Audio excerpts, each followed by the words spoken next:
La guerre des constructeurs est déclarée. Qui aura le plus de mégapixels? Vais-je quitter Sony? On fait le point sur l'annonce du Canon EOS R5. Bienvenue à tous dans cette nouvelle vidéo. Je suis en train de tester un tout nouveau format pour parler de l'actu sur un ton un petit peu plus léger, un petit peu plus relax. Voilà, c'est pour ça que je suis debout aujourd'hui devant toi. Donc j'espère que le format va te plaire. Cette fois-ci, tu l'as compris, on va parler du Canon EOS R5. C'est pas facile à prononcer, EOS. Parce qu'il y a eu des nouveautés qui sont tombées lundi 20 avril dernier. Et puis on va parler un petit peu de tout ça. On va parler de ma vision, moi qui suis un fanboy de Sony.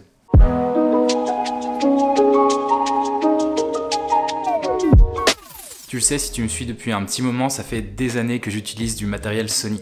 J'ai commencé avec du Sony, je me suis professionnalisé avec du Sony, j'ai continué à progresser et à définir mon style avec du Sony et en ce moment j'utilise toujours du matériel Sony pour développer ma chaîne et continuer à développer ma communauté tout simplement. Donc voilà, il y a une sorte de romance entre Sony et moi. Alors attention, cette vidéo n'est pas sponsorisée, mais c'est du matériel que j'apprécie, qui m'a rendu beaucoup de services et qui a su répondre à tous mes besoins. Donc ça, c'est un petit peu la définition du fanboy, et même s'il y avait des gros désavantages qui ont été corrigés petit à petit, par exemple la surchauffe, le manque d'autonomie, les menus complexes, moi j'étais satisfait du matériel qui m'était proposé et voilà, j'avais pas besoin de plus finalement. Ce qui est important de noter, c'est que Sony a été assez précurseur dans le développement des hybrides, donc des appareils mirrorless, et en particulier dans les hybrides full frame, donc plein format. Ils ont commencé très tôt avec la sortie du Sony A7 et ils ont développé petit à petit de nouveaux boîtiers, de nouveaux appareils avec des fonctionnalités spécifiques, et donc ils ont corrigé petit à petit les erreurs pour devenir la marque qui est la plus ambitieuse et la plus performante en termes d'hybride plein format. Évidemment, depuis 2 ans, la concurrence commence à s'intéresser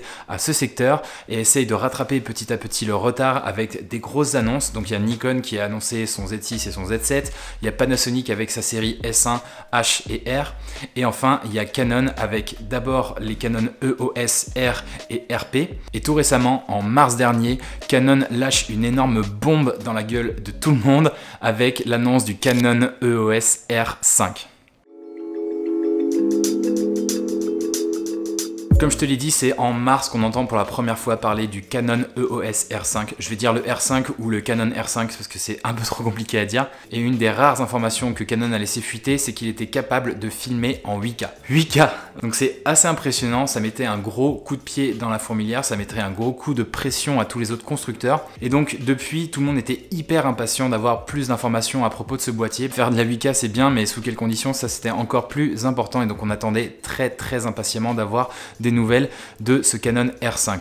À en voir les médias spécialisés dans la photo et les chaînes YouTube, les gens n'en pouvaient plus. Donc voilà, tout le monde était bouillant, tout le monde était impatient quoi. Et nous voilà arrivés en avril avec habituellement le NAB, un énorme salon qui se déroule à Las Vegas, orienté pour les professionnels de l'image. Malheureusement, étant donné la crise sanitaire que le monde entier est en train de traverser, le NAB a dû être annulé. Mais pour contrer un petit peu ça, il y a quand même des constructeurs qui ont décidé de faire des conférences en ligne pour donner de nouvelles informations. C'est le cas de Canon qui annonce début avril qu'ils tiendront une conférence le 20 pour faire une grosse annonce. Et là, tout le monde se demande si on va parler du R5. Pour la petite anecdote, j'ai regardé la conférence via le live de la chaîne Les Éleveurs de Pixels.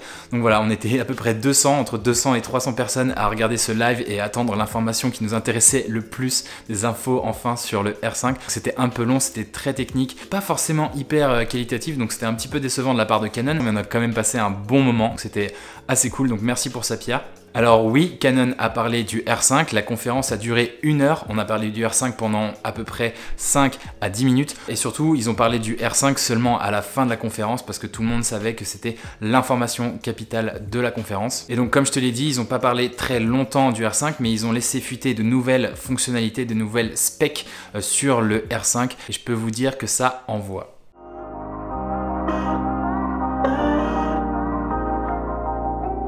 Alors on le savait déjà, le R5 pourra filmer en 8K. Un peu plus de précision sur ce sujet. Apparemment, il y aura un enregistrement en 8K qui pourra se faire en RAW en interne sans recadrage. C'est quelque chose d'assez impressionnant d'avoir une telle résolution sur un capteur plein format et de pouvoir l'enregistrer directement en interne. C'est une fonctionnalité qui met vraiment un grand coup de poing dans la tête de tous les autres constructeurs parce que c'est une fonctionnalité qui était attendue et voilà, qui dépasse vraiment les attentes des gens. En plus du RAW, on va pouvoir filmer en 8K 422 10 bits avec de la compression en Canon Log ou en 422 10 bits compression HDR PQ, qui est un codec qui est vraiment de très très bonne qualité. Et moi personnellement, l'information qui m'a scié, c'est que le R5 sera capable de filmer en 4K 120 images par seconde sans recadrage et en interne. Donc ça, c'est vraiment la spec qui met le feu pour moi à ce boîtier. Je trouve ça hyper intéressant et ça va lui donner une avance spectaculaire devant tous les autres boîtiers. Moi, c'est vraiment cette fonctionnalité là, cette spec là qui m'intéresse particulièrement. Concernant les autres informations, il est précisé qu'il y aura une stabilisation mécanique du capteur, donc on appelle IBIS, In-Body Image Stabilization, excusez-moi de l'accent. Et il y aura 2 logements de carte mémoire, un pour de la CF Express, un pour de la SD UHS 2. Pour avoir cette qualité d'enregistrement, ce débit d'enregistrement, il va falloir des cartes qui sont assez performantes, d'où le choix de la CF Express et de la SD UHS 2. Il va falloir mettre un petit peu le prix dans ces cartes. Malheureusement, et c'est un petit peu la déception de la fin de cette conférence, c'est que Canon n'a ni annoncé le prix, ni la date de sortie. Donc ils essayent de continuer à faire monter la pression, à faire monter les attentes, les espérances des gens. Je ne sais pas si ça va être un pari gagnant parce qu'il va y avoir très prochainement des nouvelles annonces, notamment l'annonce de Sony le 30 avril prochain. Donc on va voir comment ça va jouer, comment ils vont se friter un petit peu. Mais voilà, c'était déjà pas mal, niveau spec, c'est quand même assez impressionnant. Ce qui est un peu particulier, c'est qu'ils ont parlé uniquement de la partie vidéo, ils ne parlent pas du tout de la partie photo. Donc je sais pas si ça veut dire que le Canon R5 est vraiment dédié à la vidéo ou ça va être un mix des deux, donc avec des capacités photo qui sont aussi performantes que la vidéo. On va voir, mais en tout cas, ça peut être intéressant. Évidemment, la question se pose, est-ce que je vais quitter Sony pour partir chez Canon ?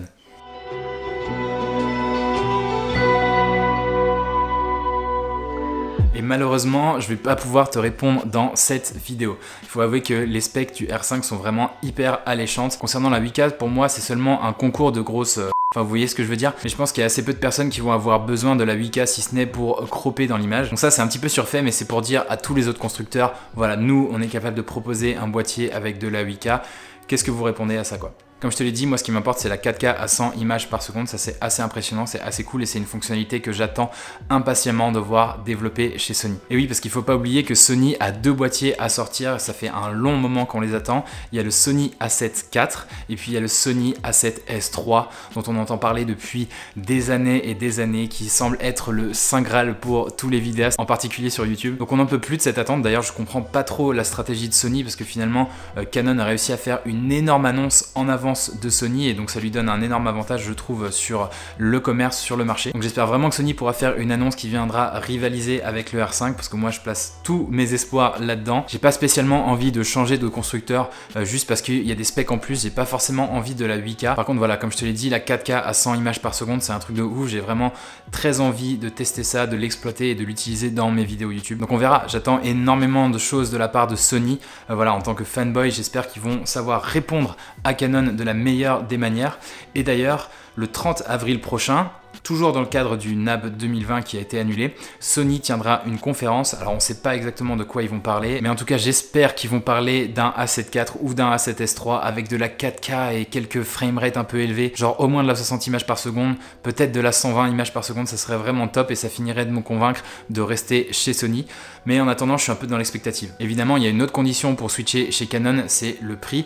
Forcément, le R5 avec toutes ces specs qui sont vraiment énorme, je m'attends à un prix qui sera très élevé, donc aux alentours de 4-5 000 euros, et je suis pas encore sûr de vouloir débourser autant d'argent dans un boîtier, sachant que je peux très bien m'en sortir, faire un peu ce que je veux avec un boîtier autour de 2 000 euros je pense. Donc voilà, j'aurai peut-être des nouveaux éléments de réponse à partir du 30 avril après la conférence de Sony et après la réponse de Sony au Canon R5. Quoi qu'il en soit, je pense que c'est une très bonne chose pour le marché et on va conclure là-dessus.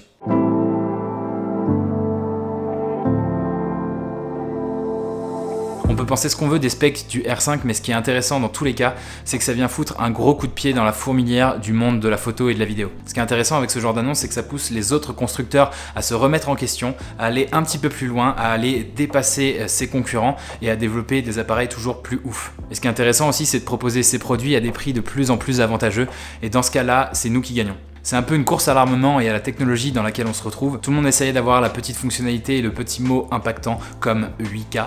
Et finalement, ça permet d'avoir accès à des boîtiers de très bonne qualité avec des prix qui sont beaucoup plus faibles qu'il y a 5 ans. Voilà, c'est terminé pour cette vidéo autour du Canon R5. Évidemment, j'ai pas toutes les réponses aux questions qu'on peut se poser sur ce nouveau boîtier. Je pense qu'on en apprendra plus dans les prochains mois, même si l'industrie est globalement ralentie. J'espère que ce nouveau format t'a plu, un petit peu plus détente, un petit peu plus relax, où je te donne un peu mon opinion sur un sujet d'actualité. Si c'est le cas, pense pense à liker, pense à me dire en commentaire si tu es plutôt Team Sony ou Team Canon. Pense à t'abonner si c'est pas déjà fait et à activer la petite cloche, comme ça tu seras prévenu quand je posterai de nouvelles vidéos. Et je te dis à dimanche prochain. Allez, ciao!